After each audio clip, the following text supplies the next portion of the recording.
I never imagined that tonight would be the night everything in my life would change so drastically. The ballroom was filled with people holding champagne glasses, dressed in designer suits and elegant gowns, while I stood alone in the corner nervously adjusting my assistant badge. This was Reed Castellan's private gala, my CEO's event, and I was only here because he had personally invited me. But everyone knew I didn't belong in this world of wealth and power. My cheap suit and anxious energy gave me away instantly, marking me as an outsider among the elite. "Look, there he is," a voice came from behind me, dripping with mockery. "Reed's new assistant. Poor thing probably thinks he's special or something." I froze completely, recognizing the voice immediately. It was Trevor, the company's spoiled brat, who constantly flaunted his family connections and made everyone around him miserable. My heart started pounding, but I kept my composure, telling myself this wasn't the first time someone had tried to tear me down. "Special? Please," his friend laughed cruelly. "He's just a charity case." Reed needed someone desperate and obedient, and this Alvin guy was the perfect fit. Practically begging for scraps. My hands automatically clenched into fists at my sides. Their voices were loud and clear, as if they didn't care at all that I could hear every word. My chest tightened with a mix of anger and humiliation.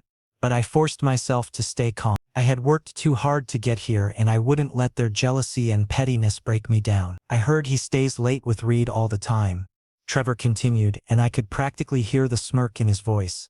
"Who knows what he's actually doing during those extra hours?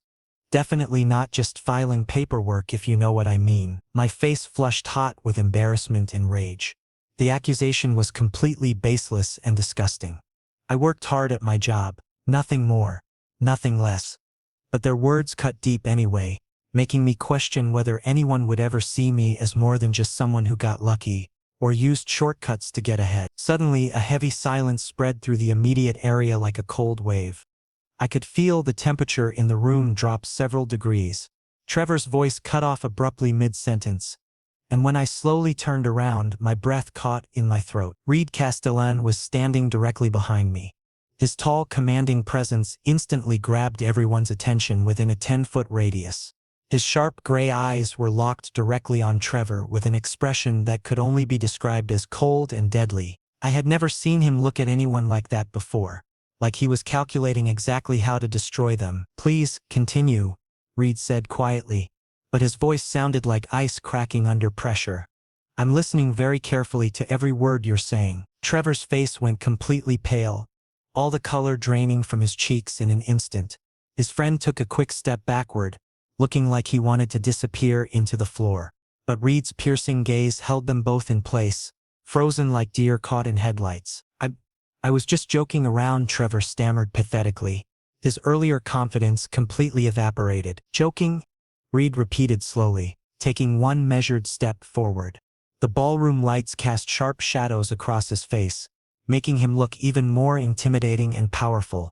"Publicly humiliating my assistant is your idea of a joke? Spreading vicious lies and sexual innuendo about someone who works harder than you ever have?" I was completely shocked by his reaction. Reed was always so professional, distant, calm, and strictly business in every interaction. But right now there was something different in his voice. Something possessive and protective. Something almost dangerous. Trevor tried to say something else. Probably another weak excuse. But Reed cut him off immediately. Without warning, he placed his hand firmly on my lower back, a touch that was unmistakably intimate and possessive. My entire body reacted to that touch, every nerve ending suddenly aware of his presence, his warmth, his strength. I found myself frozen in place, unable to move or speak. "Leave this party immediately," Reed commanded coldly, his voice leaving no room for argument. "Both of you, right now.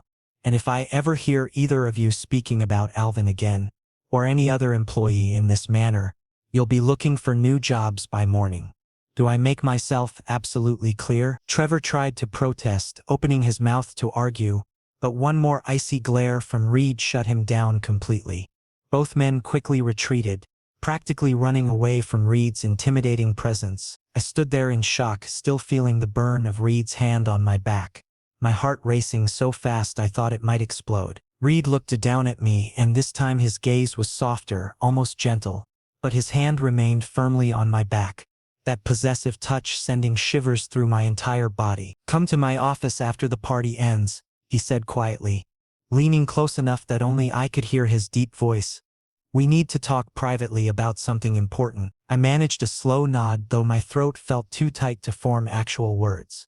He finally removed his hand, and I immediately felt the loss of that warmth, that protection, that connection. Reed walked back toward the other guests, seamlessly returning to his role as the perfect host, but I remained standing there, my heart pounding wildly and my mind racing with a single burning question: what was going to happen next? The rest of the gala passed in a blur. I couldn't focus on anything, not the music, not the food, not the conversations happening around me. All I could think about was Reed's hand on my back, the way he had defended me so fiercely, and the mysterious conversation waiting for me in his office. Part of me was terrified about what he might say. Would he tell me I was causing too much drama, that I should quit to avoid further problems, or would it be something else entirely, something I couldn't even begin to predict? As guests began leaving, saying their goodbyes and thanking Reed for a wonderful evening, my anxiety grew stronger. I watched him from across the room, noting how effortlessly he charmed everyone, how naturally he commanded respect and attention. He was completely out of my league in every possible way, and yet he had chosen to defend me publicly, to protect me from humiliation. Finally, the last guest departed. The ballroom staff began quietly cleaning up, and I knew it was time. Taking a deep breath to steady my nerves, I made my way toward the elevator that would take me to Reed's private office on the top floor. Each step felt heavy with anticipation and uncertainty. Whatever was about to happen would change everything. I could feel it in my bones. The only question was whether that change would be good or bad, and I had no idea which answer scared me more. The elevator ride to the top floor felt impossibly long, though it probably only took about 30 seconds. My reflection stared back at me from the polished metal doors, pale, nervous, completely out of place in my cheap suit. I tried to calm my racing thoughts, but my mind kept replaying the scene from earlier. Reed's protective stance, his cold fury directed at Trevor, the way his hand had felt on my back, firm, warm, possessive in a way that made my stomach flip. When the elevator doors finally opened, I stepped into the quiet hallway. The executive floor was completely silent now, all the other employees long gone for the night. Only Reed's office showed light through the frosted glass doors at the end of the corridor. My footsteps echoed unnaturally loud as I walked toward them, each step feeling like a countdown to something inevitable. I knocked hesitantly, and Reed's deep voice immediately called out, "Come in." Pushing open the door, I found Reed standing by the floor-to-ceiling windows that overlook the city skyline. He had removed his jacket and rolled up his shirt sleeves, revealing strong forearms that I definitely shouldn't be noticing right now. This was the most relaxed I had ever seen him, less like the untouchable CEO and more like an actual person. "Sit down, Alvin," he said without turning around, his voice considerably softer than it had been during the confrontation with Trevor. I lowered myself into one of the leather chairs facing his desk, my hands gripping the armrests to stop them from shaking. I expected a lecture about maintaining professionalism, or maybe a warning about staying out of office drama. What I didn't expect was what came next. Reed finally turned to face me, and the intensity in his gray eyes nearly stopped my heart. "I'm not angry with you," he began, his voice steady and serious. "I'm furious with myself. Think I should have intervened sooner. I should have made it clear months ago that anyone who disrespects you would face immediate consequences." I stared at him in confusion. "You're angry with yourself? Reed, you just publicly defended me in front of dozens of people. You threw Trevor out of your own event. What more could you have possibly done?" He moved closer, perching on the edge of his desk so we were almost at eye level. "Trevor and people like him target you because you don't have wealthy family connections, because you actually earned your position through hard work instead of nepotism. They resent your competence because it highlights their own inadequacy, but I won't let them make you vulnerable anymore." His words sent a warm flutter through my chest, but they also raised more questions. "Why do you care so much? I'm just your assistant. You could replace me tomorrow if you wanted to." "You're not just my assistant," Reed said firmly, his gaze never wavering from mine. "You're more than that to me, Alvin. Much more." My mouth went dry. "What do you mean?" Reed was silent for a long moment, clearly weighing his next words carefully. Then he seemed to come to a decision. I want to propose something to you, a mutually beneficial arrangement that would solve both of our mourn. An arrangement? I repeated cautiously, my mind racing with possibilities. A public relationship, he clarified, watching my reaction closely. You would be my official partner at company events, social gatherings, business dinners, everywhere that matters. When people see you with me, they'll understand immediately that you're under my protection. Trevor won't dare approach you. The office gossips will think twice before spreading rumors. You'll have the respect and safety you deserve. I sat there in stunned silence, trying to process what he was suggesting. A fake relationship with Reed Castellan? It sounded absolutely insane, like something out of a movie, not real life. I know it sounds extreme, Reed continued when I didn't respond. But think about it practically. You get protection from workplace harassment and political games. I get a partner I can actually trust. Someone who isn't trying to use me for social climbing or business connections. We both benefit from the arrangement. But what about the media? I asked, my voice barely above a whisper. Your reputation? The company's image? Reed shrugged casually, as if none of those things mattered. Let them talk. I've built this company from nothing, and no amount of gossip will change that. What matters is that you're safe and comfortable. Everything else is just noise. I tried to organize my chaotic thoughts. This was completely crazy, definitely unprofessional, and potentially career-destroying for both of us. But another part of me, the part that was tired of being disrespected and undermined, desperately wanted to say yes. And there was yet another part, one I wasn't ready to acknowledge fully, that was thrilled by the idea of spending more time with Reed, of being seen as his. What would the rules be? I heard myself asking, surprised by my own voice. Something flashed in Reed's eyes. Was it relief? Hope? Simple guidelines, he said. In public, we act like a couple. Hand-holding, casual affection, attending events together. In private, we maintain professional boundaries unless you decide otherwise. And whenever you want to end the arrangement, you just say the word. No questions asked. No consequences for your job. How long would this last? I asked, still trying to wrap my head around the whole concept. As long as necessary, Reed replied softly. Or as long as you're comfortable with it. You're in complete control here, Alvin. I'm not trying to pressure or manipulate you. I'm offering you a choice. My rational mind was screaming that this was a terrible idea, that I was risking everything I had worked so hard to build. But my heart was pounding with excitement and possibility. What if this could actually work? What if I could finally stop being the victim of office politics and cruel gossip? I'll do it, I said suddenly, the words leaving my mouth before I could overthink them any further. I agree to your arrangement. Reed's eyes widened slightly, genuine surprise crossing his features. You're certain? Take time to think about it if you need. I'm sure, I interrupted, trying to project more confidence than I actually felt. When do we start? A slow smile spread across Reed's face, small but completely genuine. He extended his hand formally and I reached out to shake it, sealing our strange agreement. But instead of releasing my hand immediately, Reed's fingers intertwined with mine, the gesture intimate and testing. His thumb brushed slowly across my knuckles, sending electric sparks up my arm. Tomorrow, he said quietly, his eyes locked intensely on mine. We start tomorrow. I'll make arrangements for appropriate clothing and public appearances. When people see you, I want them to immediately understand that you belong with me. That last phrase, belong with me, sent shivers racing down my spine. And as I sat there with my hands still entwined with Reed's, I realized I had just stepped into something far more complicated than a simple business arrangement. This was going to blur every line between professional and personal, between fake and real, and I had absolutely no idea where it would lead. Walking into the office the next morning felt like entering an alternate reality. Yesterday I had been invisible, just another assistant carrying files and running errands that nobody paid attention to. But today everything was different. People were staring at me, actually looking directly at me with expressions ranging from curiosity to shock to barely concealed jealousy. Trevor and his usual group of sycophants were actively avoiding me, practically pressing themselves against the walls to avoid crossing my path. The sudden shift in attention was both exhilarating and terrifying. At exactly 10 o'clock, my desk phone rang. Reed's assistant.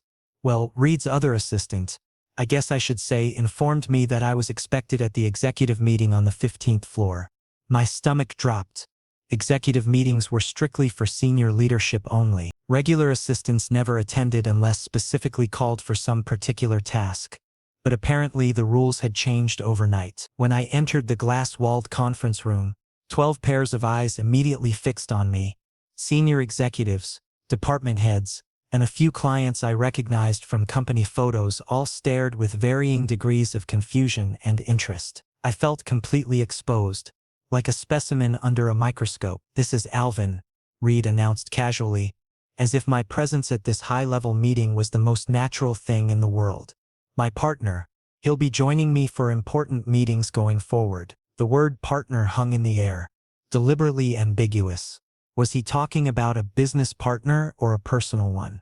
Reed's expression gave nothing away, and I realized that ambiguity was entirely intentional. Let them wonder. Let them guess. The uncertainty itself was a power move. The meeting proceeded with discussions about quarterly projections and upcoming product launches, but I could barely focus on the actual content. I was hyper-aware of every glance thrown my way, every whispered comment between executives when they thought I wasn't paying attention. One woman, the VP of marketing, I thought, kept shooting me speculative looks, clearly trying to figure out exactly what my relationship with Reed entailed. When the meeting finally concluded and people began gathering their materials, Reed did something that made my breath catch.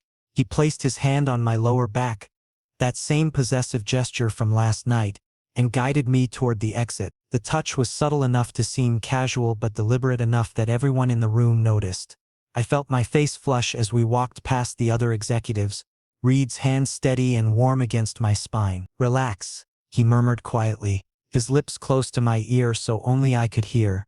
"This is part of the agreements. Let them see. Let them understand." I forced myself to take a slow breath, trying to calm my racing pulse.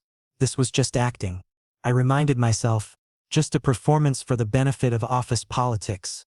But my body's reaction felt anything but fake. Every nerve ending was acutely aware of Reed's touch, the warmth radiating from his palm, the subtle pressure of his fingers. Around noon, Reed suggested we have lunch together, not in the company cafeteria where we'd be surrounded by employees, but at an upscale restaurant downtown. As we drove through the city in his sleek black car, I stared out the window trying to process everything that was happening. Less than 24 hours ago I had been nobody. Now I was sitting in a luxury vehicle with one of the most powerful men in the city pretending to be his significant other. "You're nervous," Reed observed, his tone light with a hint of amusement. "I'm adjusting," I corrected, keeping my gaze fixed on the passing buildings. "This is all happening very fast, Alvin." His voice softened, pulling my attention back to him. "If this is too much, tell me now." I meant what I said about having control. "We can slow down or stop entirely if you're uncomfortable." "No," I said quickly, perhaps too quickly. "I'm okay. Just overwhelmed, but okay." Reed nodded, seeming satisfied with my answer. "Trust me, within a few days this will feel completely normal. You'll adapt faster than you think." The restaurant was exactly the kind of place I had only seen in magazines. Soft lighting, tasteful modern decor, and prices that made my eyes water when I caught a glimpse of the menu. The host recognized Reed immediately and led us to a private corner booth that offered both intimacy and a clear view of the entire dining room. Other patrons noticed our arrival, their eyes tracking us with undisguised interest. I felt my shoulders tense under their scrutiny. "Ignore them," Reed said calmly as we settled into our seats. "Focus on me instead. Pretend we're the only people here." Easier said than done, but I tried. As we ordered and began eating, Reed asked questions about my life, my hobbies, my family background, what I enjoyed doing outside of work. His interest seemed genuine, not like someone going through the motions of fake dating. He listened attentively to my answers, asked follow-up questions, and shared some of his own experiences. Despite the artificial circumstances that brought us here, the conversation felt surprisingly natural and comfortable. Then his phone vibrated on the table. Reed glanced at the screen and his entire demeanor changed. His jaw tightened, His eyes went cold and his relaxed posture became rigid. Problem? I asked, concerned by the sudden shift. Morris, he said flatly, silencing the phone and setting it face down on the table. My ex. My stomach twisted uncomfortably at the mention. Why is he calling you? Reed sighed heavily, irritation clear in every line of his body. He does this periodically, tries to maintain some connection, convince himself he's still relevant in my life. I usually ignore him completely. When did you two break up? I asked hesitantly, knowing this was personal territory but too curious not to ask. Reed studied me for a moment, clearly debating how much to reveal. 2 years ago, the relationship was toxic from the start. He was controlling, manipulative, and couldn't handle the fact that I had me beyond catering to his constant demands for attention. When I ended things, he didn't accept it gracefully. He still tries to interfere occasionally. Is he dangerous? The question came out more worried than I intended. Reed paused, and his silence was more telling than any verbal answer could have been. He's unpredictable, he finally admitted, which is why I need you to promise me something.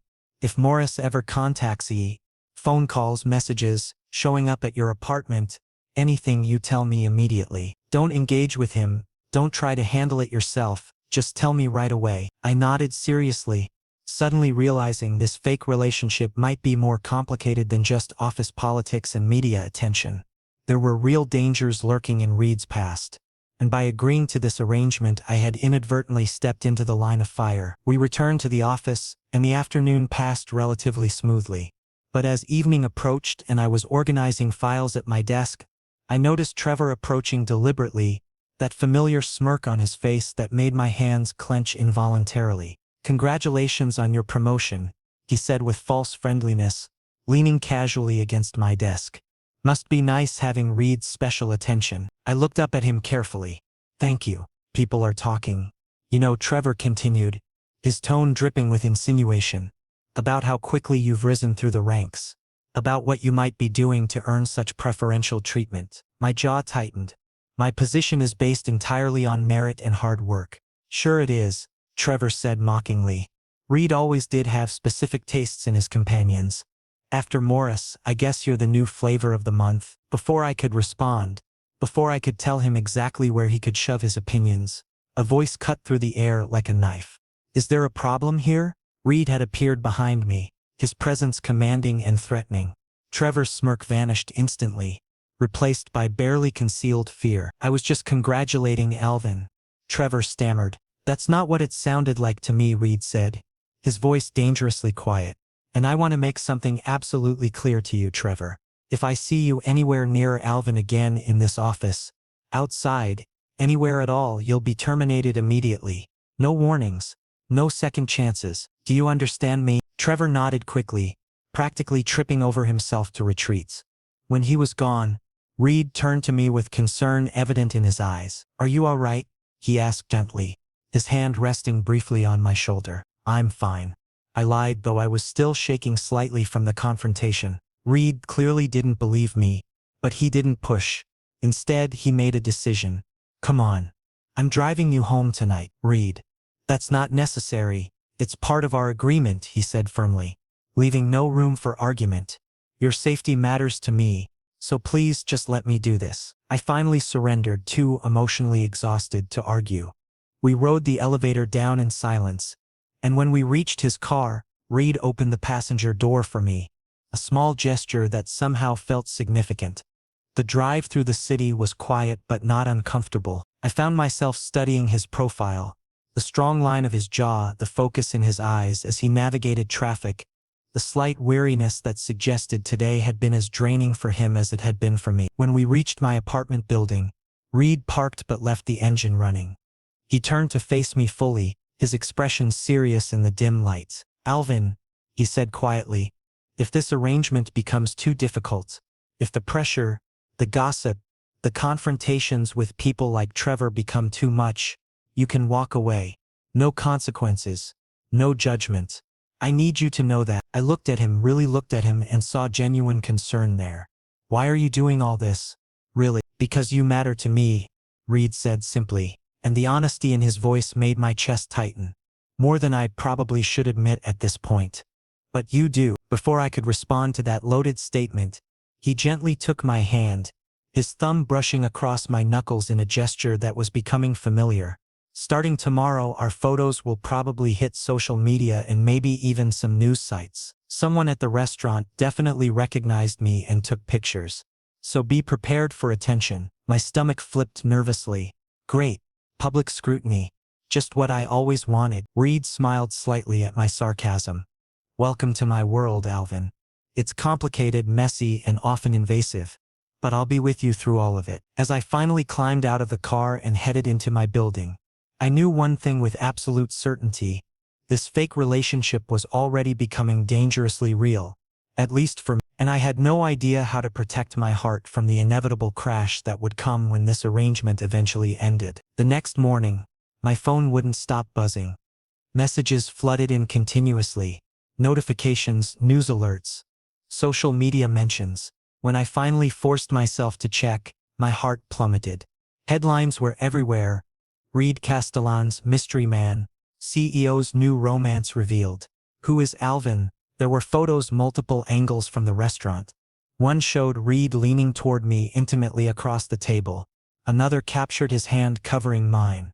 The media had constructed their own narrative, and overnight I had become a public figure without any preparation or warning. I was spiraling into panic when my phone rang.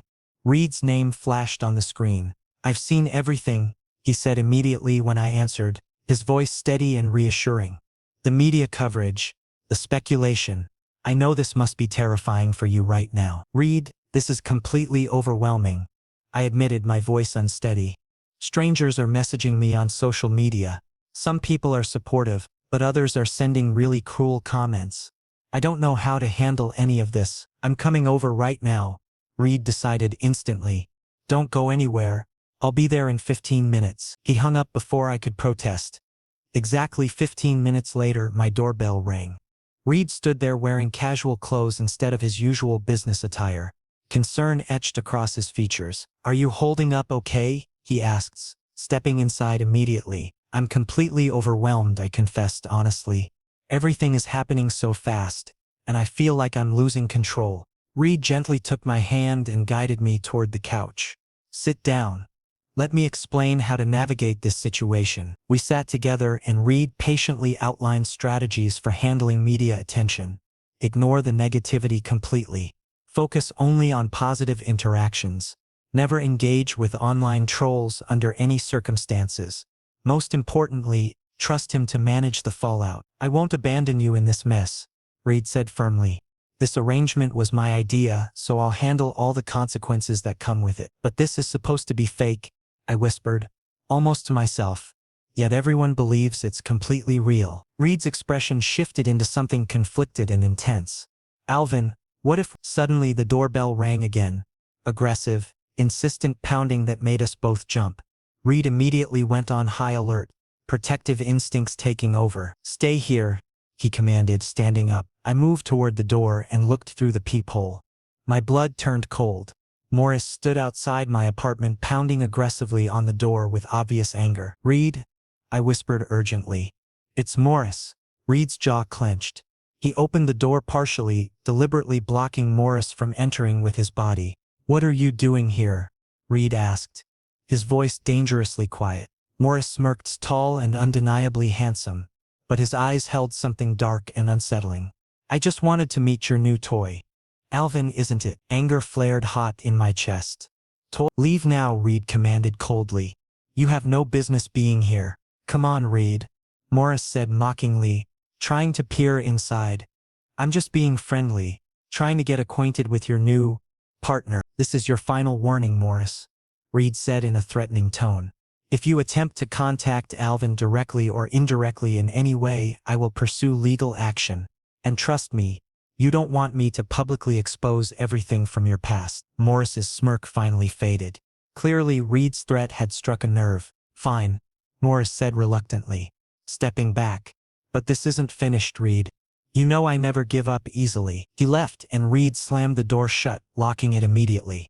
When he turned to look at me, his eyes burned with pure rage, but directed at Morris, not at me. I'm sorry you had to experience that, Reed said immediately.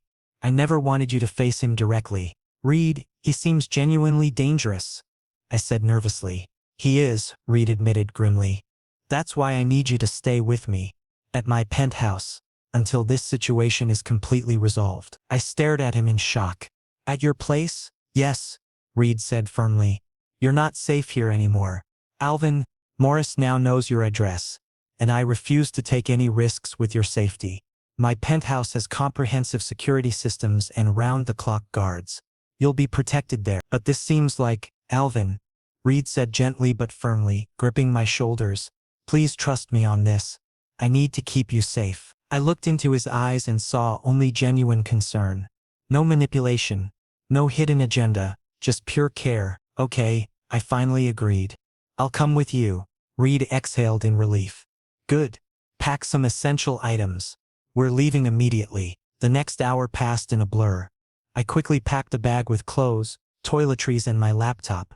Reed waited patiently, and when we finally left, his hand rested protectively on my lower back, guiding me toward his car. Reed's penthouse was absolutely breathtaking, occupying the entire top floor with floor-to-ceiling windows overlooking the city skyline, featuring minimalist but luxurious decor. It felt like entering a completely different world, and I felt overwhelmed by the opulence. The guest room is over there, Reed indicated. You'll have complete privacy. If you need anything at all, food, space, anything, just ask. Reed, I said hesitantly. This is so much. I mean, we're supposed to be in a fake relationship, but you're doing all this. Alvin, Reed interrupted, stepping closer. Fake or real, I genuinely care. Your safety matters to me. Your comfort matters to me. And I absolutely cannot stand the thought of anything happening to you. His words cracked through my defensive walls. I had spent days convincing myself this was purely business, that Reed's touches were calculated, that his possessiveness was just for show.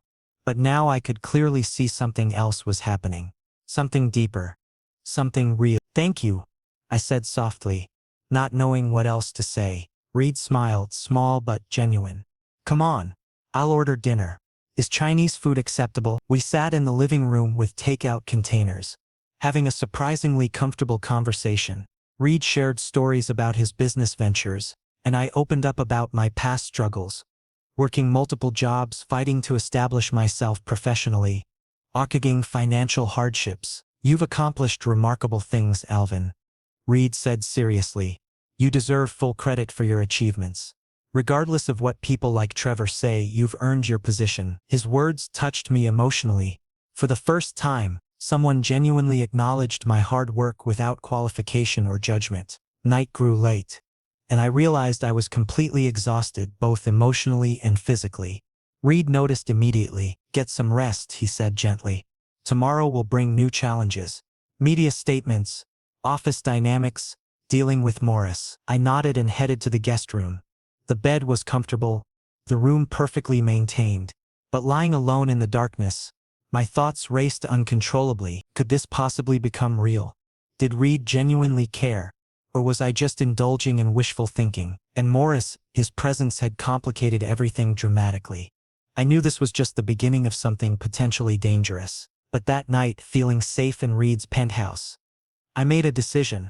Whether this was fake or real, I would see it through, with Reed beside me.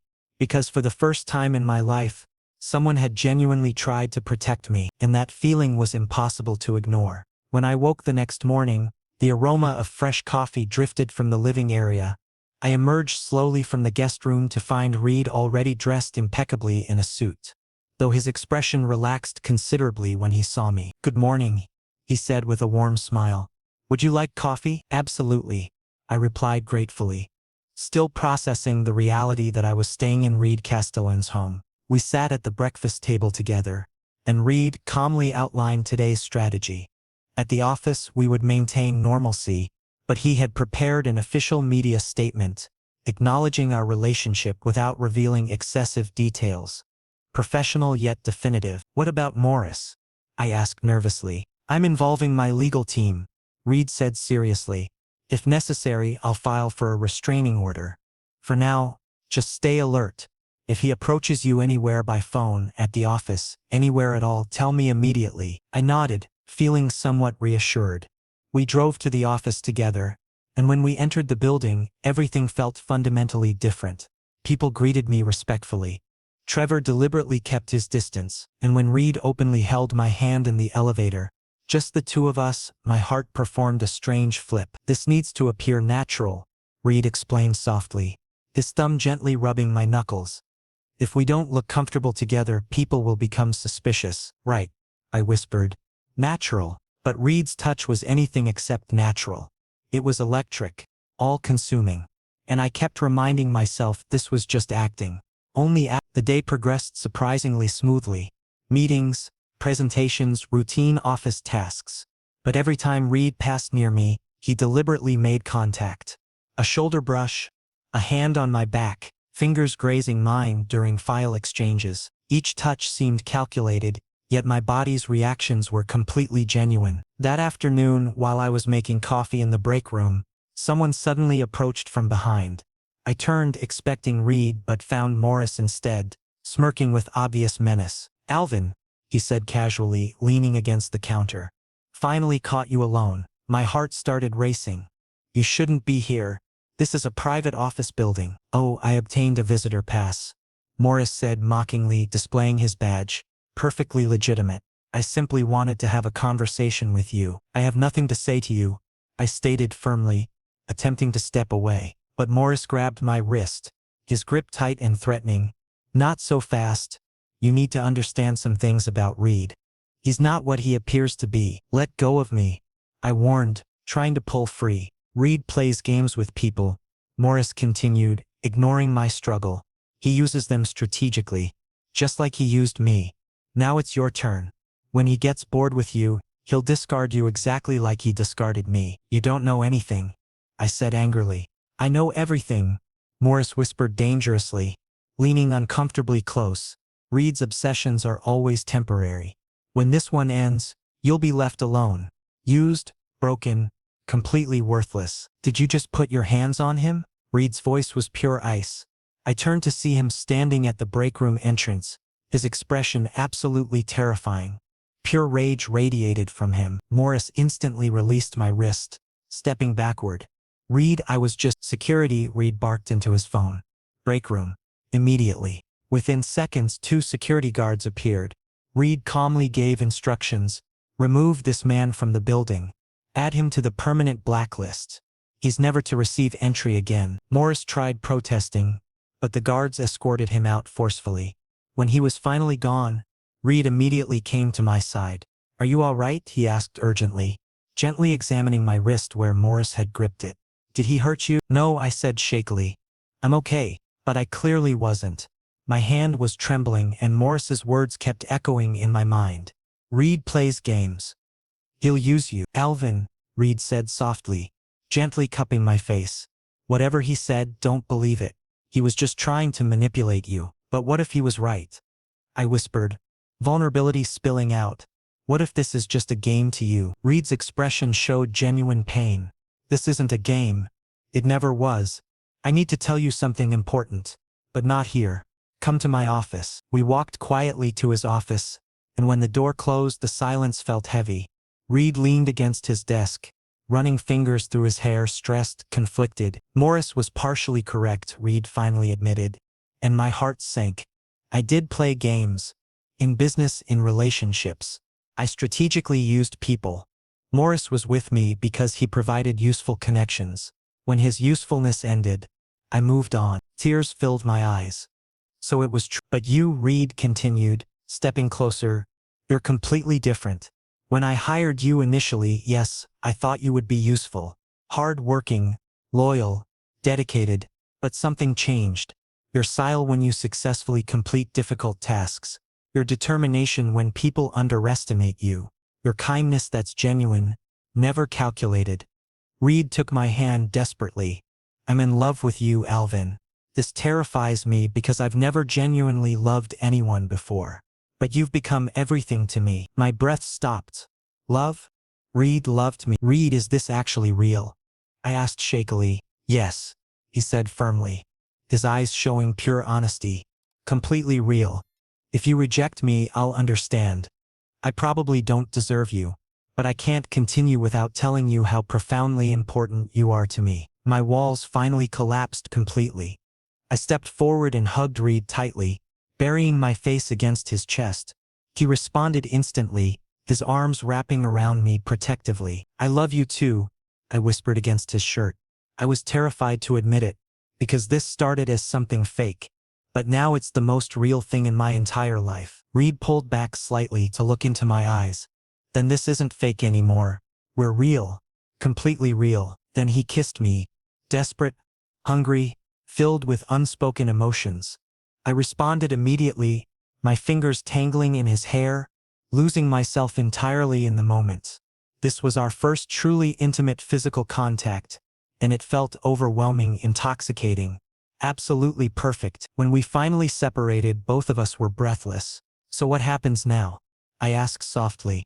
"Now," Reed said, smiling while pressing his forehead against mine, "we acknowledge this relationship publicly and officially. No more pretense, just you and me. A genuine relationship." I nodded, finally feeling like everything had fallen into place. Morris's warnings, office politics, media attention, everything could be handled as long as Reed was with me. But I didn't know that Morris wouldn't surrender easily. What was coming next would become the real test of our relationship. The following 2 weeks were surprisingly peaceful. Reed and I were openly together at the office, at public events, everywhere. People gradually accepted our relationship, and the media attention finally settled down. There was no sign of Morris anywhere, and I began thinking perhaps everything had finally normalized. Then the company scheduled a critical board meeting, one where major corporate decisions would be made. Reed had warned me beforehand that several board members felt uncomfortable about our relationship, but he assured me everything would be handled appropriately. The meeting day arrived, and when I entered the boardroom with Reed, the tension was immediately palpable. Serious expressions, judgmental looks everywhere. And surprisingly, in the corner sat Morris, apparently there as someone's guest. A board member's +1. My stomach twisted uncomfortably. This was no coincidence. "Mr. Castellan," senior board member Mr. Harrison began formally, "we've heard certain concerns regarding your personal involvement with your assistant. This appears to cross professional boundaries and could negatively impact the company's public image." Reed stood calmly, his confidence absolutely unshakable. "I understand your concerns completely.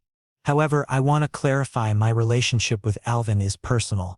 It doesn't affect company operations in any way. In fact, Alvin's presence has significantly improved my productivity and decision-making capabilities." "But perception matters significantly, Reed," another board member interrupted.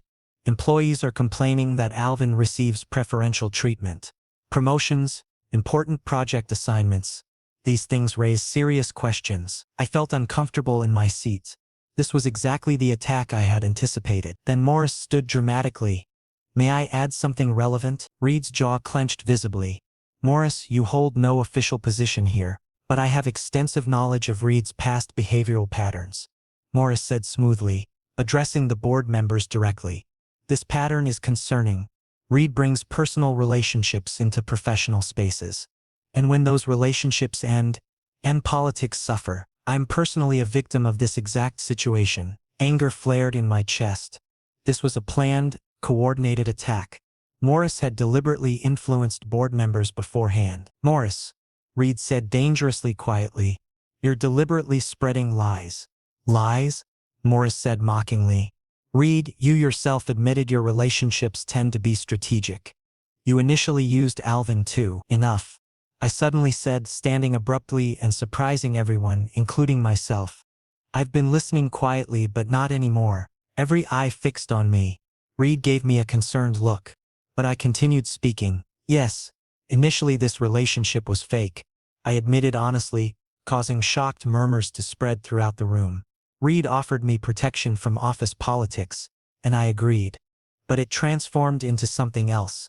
Something real, and I can confidently state that Reed has never allowed his personal feelings to compromise professional decisions." I addressed Morris directly. "Your issue isn't that Reed is unprofessional. Your issue is that you cannot accept that Reed has moved forward, that he chose someone else. You're manipulating this board to pursue personal revenge." Morris's face turned red with anger. "I'm not finished," I said firmly. I'm Reed's assistant because I'm genuinely capable. I deserve to be here.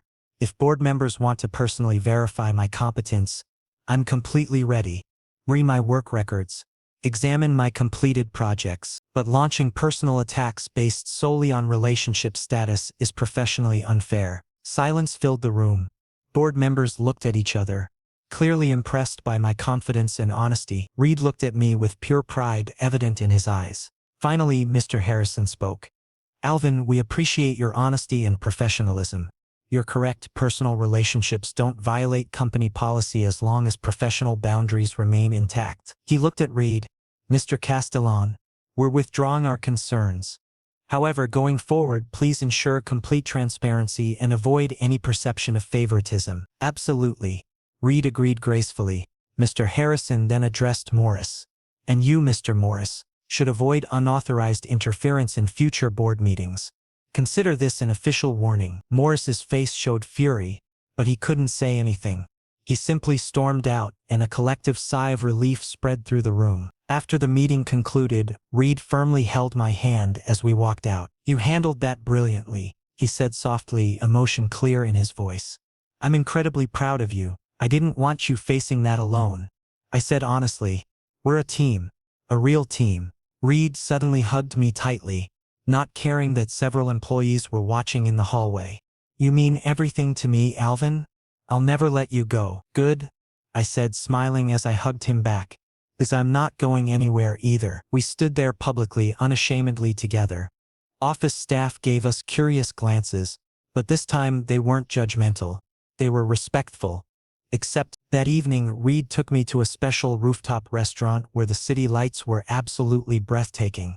We sat at a private table, the atmosphere perfectly romantic. Alvin, Reed said seriously, holding my hand across the table.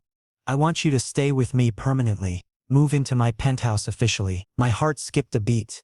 Are you completely sure? Absolutely, Reed said firmly. I don't want you returning to that apartment where Morris could potentially find you. I want you safe. With me. Always. Happy tears filled my eyes. Yes. I want to live with you. Reed smiled with obvious relief and happiness. He pulled a small box from his pocket, and when he opened it, I saw a simple but elegant ring inside. This isn't an engagement ring, Reed quickly clarified, sensing my momentary panic. It's a promise ring. A promise that I'll stay with you, protect you, love you, forever. I was speechless. Reed gently slid the ring onto my finger and it fit perfectly. I love you too, I said emotionally. And I'll stay with you always. No matter what happens. We sat there with our hands intertwined, the city lights serving as silent witnesses. This journey, which had started as something fake, filled with complications and challenges, had finally reached its true destination. Morris's final attack had failed. Office politics were resolved. Now only Reed and I remained real, committed, and deeply in love. The week I officially moved into Reed's penthouse, everything felt absolutely perfect. Mornings with coffee together, evenings with peaceful conversations, nights wrapped in each other's arms. When people at the office saw us openly affectionate, genuinely happy, nobody questioned it anymore, because it was now obvious that this was real. We were real. One day during lunch break on the office terrace, I asked Reed, "Do you ever regret defending me at that gala, proposing this fake relationship arrangement?" Reed looked into my eyes, seriously. Never. That night when I heard Trevor mocking you, I realized I couldn't lose you. Maybe I didn't fully understand it then, but now I know, you were meant for me. Alvin, I'm lucky you gave me this chance. I'm the lucky one, I corrected softly, because you showed me what real love feels like. Genuine unconditional love. Reed kissed me gently, sweet, tender, full of promise. Standing there with the city surrounding us, I realized this was just the beginning. Our real story was still being written. A story that started fake but had become the most beautiful reality. Reed and Alvin, CEO and his assistant. But most importantly, two people who genuinely loved each other, and this love would last forever.